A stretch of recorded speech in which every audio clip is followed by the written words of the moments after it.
आणि वळूयात आंतरराष्ट्रीय घडामोडींकडे। अखेर जर्मनीमध्ये निवडणुका पार पडल्या। फ्रेडरिक मर्झ यांच्या नेतृत्वातील ख्रिश्चन डेमोक्रॅटिक युनियनला सर्वाधिक मतं मिळाली। मात्र बहुमत कुणालाच न मिळाल्याने जर्मनीमध्ये पुन्हा एकदा युती सरकारच सत्तेत येणार आहे। मर्झ हे चान्सलर होतील हे जवळपास निश्चित असलं तरी आता युती कोणाबरोबर करायची असा मोठा प्रश्न त्यांच्या समोर आहे।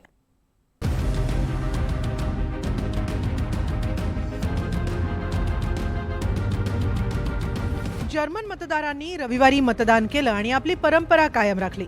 जर्मनीत गेल्या 70 वर्षात एकाही पक्षाला बहुमत मिळालं नाहीये। यंदाही जरी फ्रेडरिक मर्झ यांच्या CDU-CSU-ला सर्वाधिक म्हणजे 30% मतं मिळाली असली तरी त्यांच्या पक्षाला बहुमत मिळवण्यात यश आलेलं नाही। अल्टरनेटिव्ह फॉर जर्मनी अर्थात AfD दुसऱ्या स्थानावर राहिले। 20.8% मतदारांच्या वाट्यासह त्यांनी आतापर्यंतचा सर्वोत्तम निकाल नोंदवलाय। तर चान्सलर ओलाफ शॉल्झ यांच्या SPD पक्षाला मात्र गेल्या निवडणुकीपेक्षा कमी मतं मिळाली आहेत। त्यांनी आपला पराभव स्वीकारलाय। Das möchte ich an dieser Stelle sagen. Social democratic पक्षासाठी अतिशय कडवट निवडणूक निकाल आहे। हा आमचा पराभव आहे आणि निकालावरनं तरी हेच स्पष्ट होत आहे। आणि आता हाच निकाल प्रमाण मानून आपल्या सगळ्यांना पुढे वाटचाल करायची। Im Auftrag die nächste Regierung zu bilden.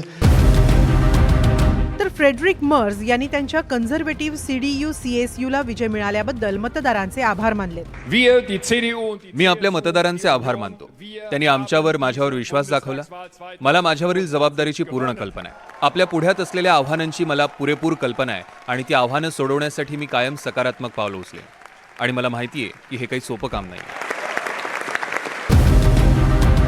मर्झ यांच्या पुढील आव्हान खरंच सोपं असणार नाहीये। युरोपमधली सद्यस्थिती, जर्मनीची सध्याची आर्थिक स्थिती ही आव्हानं आहेतच। मात्र पहिलं आव्हान आहे ते म्हणजे युती नेमकी कुणाबरोबर करायची याचं। कारण बहुमतासाठी बुंडेस्टॅगमध्ये 316 जागांची गरज आहे।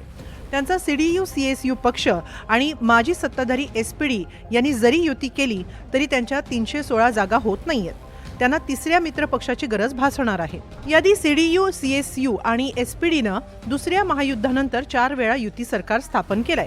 अँजेला मर्केल या CDUच्या नेत्या असताना त्यांच्या कार्यकाळात 3दा या दोन पक्षांचं युती सरकार आलं होतं। मात्र मर्झ यांनी त्यांच्या पक्षाला थोडं अधिक उजव्या विचारसरणीकडे नेलंय। मर्केल यांच्यापेक्षा त्यांनी स्थलांतरितांबाबत कठोर भूमिका मांडली, तर बाजारधार्जिणी सरकारी अर्थव्यवस्थेवरही त्यांचा भर आहे। CDU-CSU-ला मोठी कर कपात करायची आहे, तर SPDला उच्च उत्पन्नधारक गटासाठी मोठी करवाढ करायची आहे। मालमत्ता कर वाढवायचा आहे। त्यामुळे आर्थिक सुधारणांबाबतीत या दोन्ही पक्षांचं एकमत होणं अवघड आहे। म्हणून दोन्ही पक्ष युती कितपत स्थापन करतील याबाबत साशंकताच आहे। यादी शॉल्झ यांचं 3 पक्षांचं युती सरकार आर्थिक धोरणांवरील मतभेदांमुळेच कोसळलं होतं। मात्र आता निकालानंतर FDP आणि BSW हे दोन छोटे पक्ष 5% मतांच्या उंबरठ्यावर पोहोचले तर कदाचित मर्झ यांना इतर 2 पक्षांची मदत घ्यावी लागू शकते। तर जर्मनी युती सरकार अशी ही एक शक्यता आहे। यात CDU-CSU, SPD आणि फ्री डेमोक्रॅट्स यांची युती शक्य आहे। त्यांची युती झाल्यास त्यांच्याकडे 326 जागा येऊ शकतात। मात्र याआधी FDP आणि SPD यांचं युती सरकार या दोघांमधील मतभेदांमुळेच कोसळलं होतं। त्यामुळे पुन्हा त्यांच्यात युती अशक्य वाटतेय।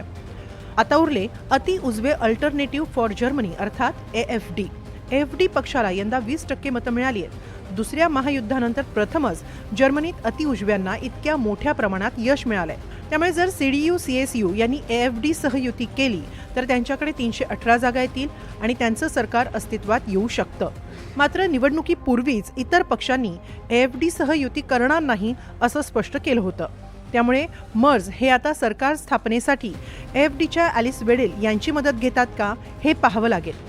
कारण अँजेला मर्केल यांच्यानंतर स्वतः मर्झ यांनीही त्यांच्या पक्षाला काहीसं उजव्या विचारसरणीकडे नेलंय आणि देशातही AfD सारख्या अतिउजव्या विचारसरणीच्या पक्षांना पाठिंबा वाढतानाही दिसतोय।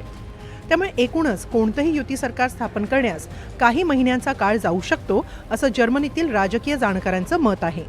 Bureau report NDTV Marathi.